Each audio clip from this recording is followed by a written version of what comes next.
une date bénie, une date mémorable, le 6 juillet 2024, ici à Niamey. Avant tout propos, rendons grâce à Dieu qui a permis donc que ce jour soit. Nous lui disons merci pour tout ce qu'il a pu faire pour nous jusqu'à aujourd'hui et tout ce qu'il fera pour le peuple de l'AES. Permettez-moi également de rendre hommage au peuple nigérien. Ce peuple qui a tant souffert depuis l'avènement du CNSP et qui continue de rester debout. Merci aux Nigériens qui nous ont réservé un accueil chaleureux hier lorsque nous avons foulé le sol de notre patrie ici. Vous êtes plus que des amis, vous êtes plus que des voisins, vous êtes nos frères, vous êtes nos sœurs. Parce que la fraternité va au-delà de l'amitié ou du voisinage. Nous avons le même sang qui coule dans nos veines. Dans nos veines coule le sang de ces vaillants guerriers qui ont combattu et qui ont réservé ces terres que nous appelons Mali, Burkina et Niger. Dans nos veines coule le sang de ces vaillants guerriers qui ont aidé le monde entier à se débarrasser du nazisme et de beaucoup d'autres fléaux. Dans nos veines coule le sang de ces vaillants guerriers qui ont été déportés d'Afrique vers l'Europe, l'Amérique, l'Asie ou je ne sais encore, et qui ont contribué à construire ces États pendant l'esclavage. Dans nos veines coule le sang d'hommes dignes, d'hommes robustes, d'hommes debout. Et pour cela, soyons-en fiers et soyez remerciés d'être ressortissants de l'AES. L'Afrique, ce continent qui a tant souffert et qui continue de souffrir du fait des impérialistes. Ces impérialistes n'ont qu'un seul cliché en tête. L'Afrique est l'empire des esclaves. C'est comme ça qu'ils voient l'Afrique. Pour eux, les Africains les appartiennent. Nos terres les appartiennent. Nos sous-sols les appartiennent. Ils n'ont jamais pu changer de logiciel jusqu'à aujourd'hui. C'est déplorable. Mais comment procèdent-ils? C'est malheureusement depuis donc, ces années 60 où ces simulacres d'indépendance ont été donnés à l'Afrique.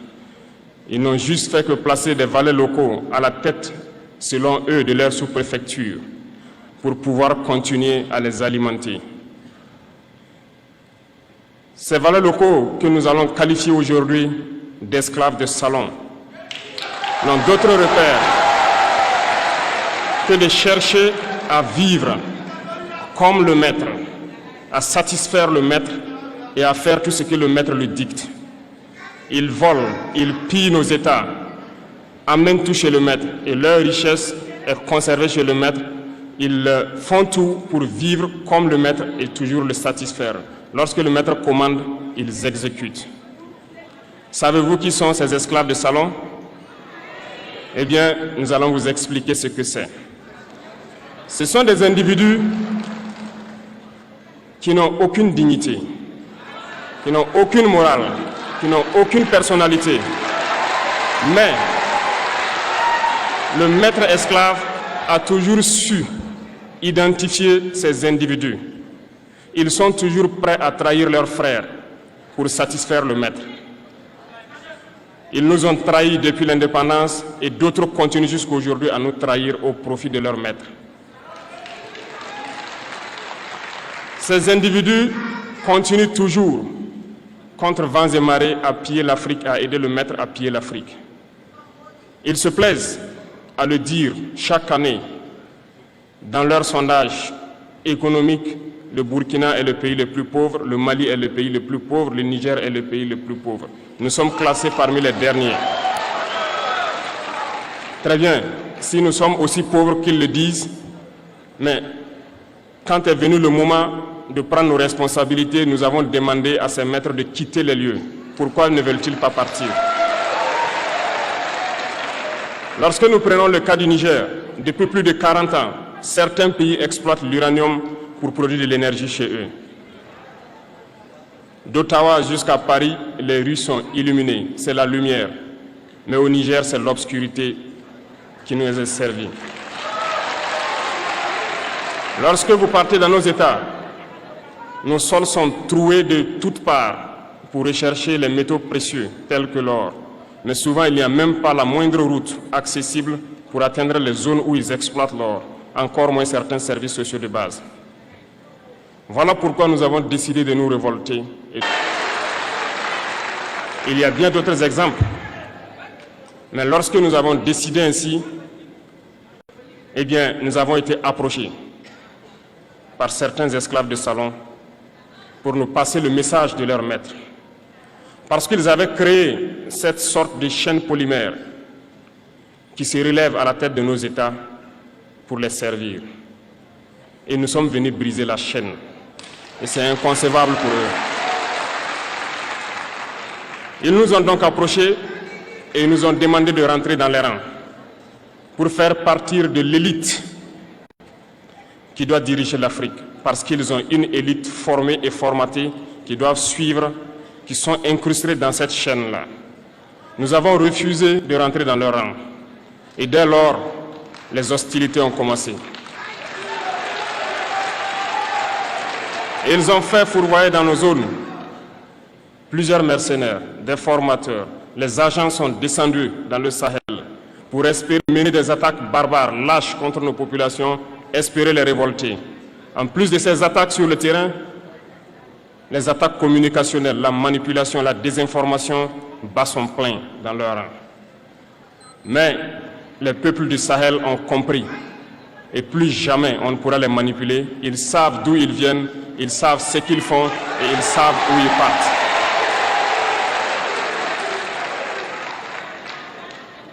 Nous n'allons plus permettre cela. Les gens sont éveillés et les gens se battent aujourd'hui, pas pour nous-mêmes, mais pour les générations à venir. Et merci à tous pour le combat qui est livré. Cela ne nous fait jamais pleurer. Nous n'allons pas trembler. Nous allons affronter. Nous allons nous battre pour l'indépendance réelle, pour notre liberté. Parce que pour faire peur au peuple de l'AES, ces individus n'ont que 3 termes dans la bouche: démocratie, liberté, droits de l'homme. Bien sûr, processus démocratique, libre et transparent selon eux leurs valeurs. Qu'on veuille nous imposer cela, parce que c'est eux qui édictent les règles. G 2023, lorsque le Niger a décidé de tourner la page, les esclaves de salon et leurs maîtres sont montés sur les grands chevaux. Ils ont mis leurs valets locaux en avant et ont décidé de mener une guerre contre le peuple nigérien. Nous avons donc dit, quiconque osera s'en prendre au Niger nous aura en face, parce que nous mènerons une guerre sans merci jusqu'à la dernière goutte de sang pour quiconque osera s'attaquer à nos États. Cette parole, cette décision que nous avons eue hier est d'actualité aujourd'hui et sera d'actualité demain et pour toujours. Ainsi naquit l'AES le 16 septembre 2023 dans une architecture de défense mutuelle. Mais nous avons jugé nécessaire de prolonger et d'agrandir donc l'architecture de l'AES. Ce qui nous rassemble aujourd'hui doit nous permettre d'aller sur d'autres terrains en plus de la défense, notamment les finances et l'économie, les infrastructures, la santé, l'éducation, bref, j'en passe. Je souhaite donc que ces moments soient pour nous une histoire que nous allons écrire pour l'AES, mais surtout pour l'Afrique et pour le monde entier. Que Dieu illumine tout un chacun de nous. Que Dieu nous inspire dans ces tâches qui nous sont confiées. Et surtout, que lorsque nous faisons tous nos travaux, que nous ayons en tête une seule chose, l'intérêt suprême de nos populations. Sur ce, nous prions encore une fois de plus, bon Dieu, qu'il nous accompagne tous dans nos différentes tâches, qu'il protège nos combattants qui, grâce à eux, nous permettent d'être assis ici et d'échanger autour de l'avenir de nos États. Soyez donc remerciés une fois de plus, peuple nigérien. Soyez unis et solidaires, peuple de l'AES, la patrie ou la mort.